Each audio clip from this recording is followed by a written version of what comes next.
நாடாளுமன்ற தேர்தலில் மக்களின் கவனத்தை ஈர்க்கும் வகையில் வேட்பாளர்களும் தலைவர்களும் பரப்புரையில் ஈடுபட்டு வருகின்றனர்.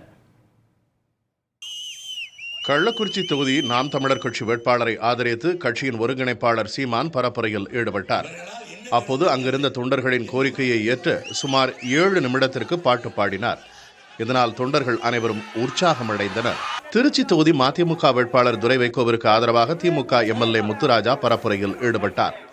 அவர் மருத்துவர் என்பதால் மருந்தகத்திற்கு மருந்து வாங்க வந்தவர்களுக்கு மருத்துவம் பார்த்து வாக்கு சேகரித்தார். பின்னர் டீ கடையில் இருந்தவர்களுக்கு டீ போட்டுக் கொடுத்து பரப்புரையில் ஈடுபட்டார்.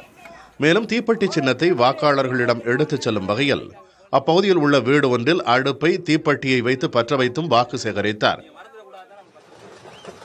கோவையில் பரப்புரை மேற்கொண்ட பாரதிய ஜனதா கட்சி வேட்பாளர் அண்ணாமலை அடுத்த 7 நாட்களுக்கு அலைபேசியில் ஹலோ என கூறுவதற்கு பதிலாக தாமரை வணக்கம் என்று சொல்ல வேண்டும் என கேட்டுக்கொண்டார்.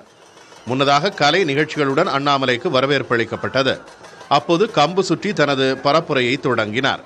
மேலும் அண்ணாமலைக்கு ஆதரவாக தெலுங்கு தேசம் கட்சியின் தலைவரும் ஆந்திர பிரதேச முன்னாள் முதலமைச்சருமான சந்திரபாபு நாயுடுவின் மகன் நாரா லோகேஷ் தெலுங்கில் பேசி வாக்குகளை சேகரித்தார்.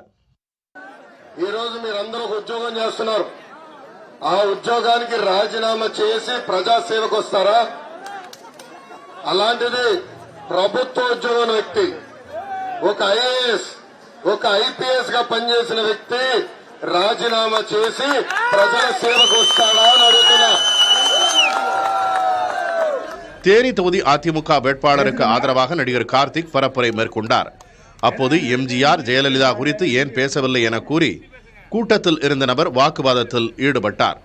உடனடியாக சுதாரித்துக் கொண்ட கார்த்திக் எம்ஜிஆர் ஜெயலலிதாவோடு தான் நெருங்கி பழகியதாகவும் அவர்களை ஞாபகப்படுத்தியதற்கு நன்றி தெரிவித்துக் கொள்வதாகவும் கூறினார்.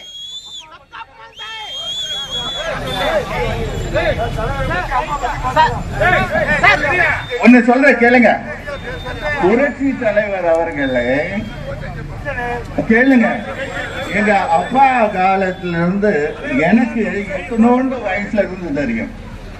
உசிலம்பட்டியில இந்த குழந்தைங்களை தூக்குனேன்ல, அந்த மாதிரி என்ன தூக்கி வளர்த்தவர் அவர்.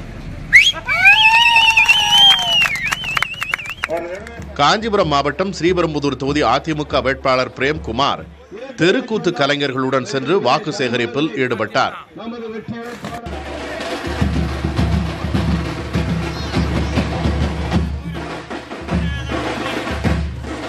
ஆரணி தொகுதியில் போட்டியிடும் சுயேட்சை வேட்பாளரான வெங்கடேசன் என்பவர் தனது வாக்குறுதிகளை மக்களிடம் எடுத்துக் கூறி அனைத்து பகுதிகளிலும் தனி ஆளாக சென்று பரப்புரையில் ஈடுபட்டு வருகிறார்.